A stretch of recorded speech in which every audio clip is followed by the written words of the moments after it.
Imagina o seguinte, ó, pô, vocês têm um processo de escolha de ativos, né? Se fosse para explicar como escolher uma boa ação para comprar, qual seria o passo a passo?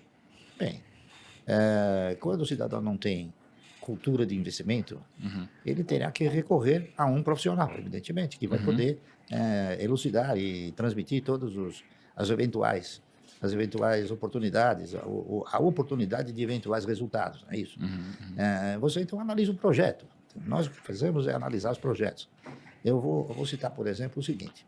Pega um bom case hoje. A IRB, por exemplo, ela é um novo projeto, tá entendendo? É um novo projeto, com uma nova administração. E agora, com o comitê de auditoria, eu conversei com um dos participantes do comitê de auditoria, que é uma pessoa muito amiga, né, isso, muito competente, e ele disse o seguinte: Márcio, hoje a IRB não vai mais assinar contratos que assinou no passado. Tá entendendo? Então, os contratos que viriam agora seriam contratos que ostentem a perspectiva de bons resultados. Então, é o seguinte, tem coisas que o ex-administrador falou que a gente eu não sei, não posso provar, tá entendendo? Mas ele falou muitas coisas ruins em relação aos bancos, não é isso? Então, agora a gente vai ter uma segurança maior. Por quê? Porque além de ter essa pessoa amiga, você vai ter alguém que vai chegar e falar: não, esse contrato não é bom, tá entendendo?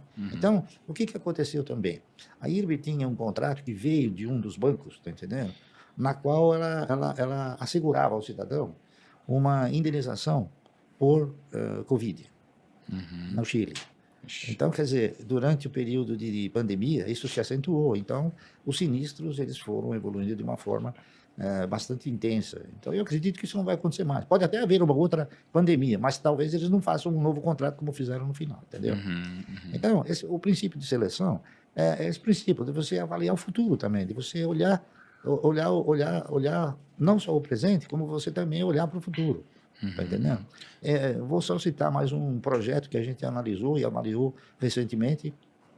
Interpreta que vai ser uma coisa muito favorável, não é isso? Recentemente, o Grupo Votorantim, eles acabaram fazendo um processo de fusão, não é isso? E incorporaram a uma nova empresa chamada Auren, tá correto? Uma estrutura hídrica, né?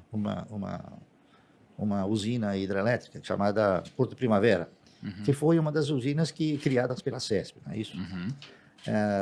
E programaram uma outra diretriz, diria melhor, né? De não ficar somente na geração com a base hídrica, e sim partir para outras bases energéticas. E, além do mais, também exercitar uma figura no mercado onde você não gera, não transmite e não distribui, que é o quê? A comercialização de energia elétrica. Então, essa empresa tem um projeto já consolidado, não é isso? E eu acredito que, pelos participantes, pelos controladores, tá entendendo? Que são o Grupo Votorantim de um lado e um grande fundo de pensão canadense, que eles venham a ter essa diretriz, esse comportamento de gerar resultados e também distribuir esses resultados. Posso só sintetizar? Eu acho que a gente pode dividir em duas etapas.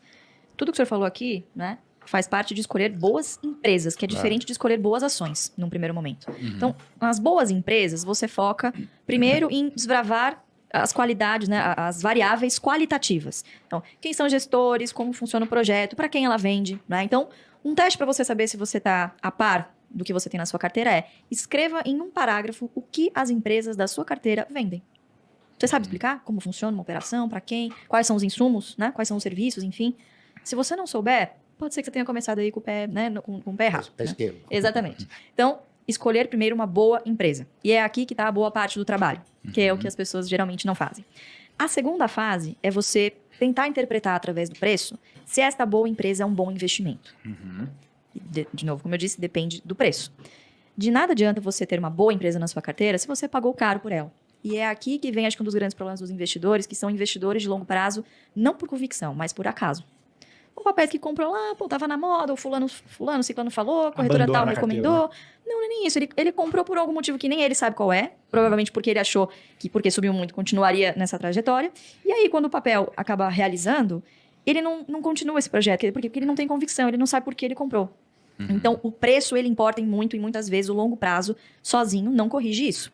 Então, preço importa, né? E aí, como que a gente vai atrás de descobrir o preço dessas boas empresas? A gente foca em fluxo de caixa.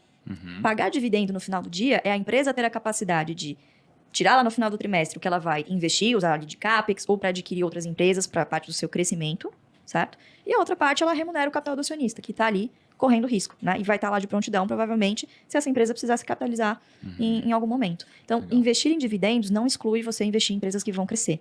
Tanto que o nosso filtro é de mínimo 6% apenas em dividendo. Você está fazendo apenas uma margem de segurança.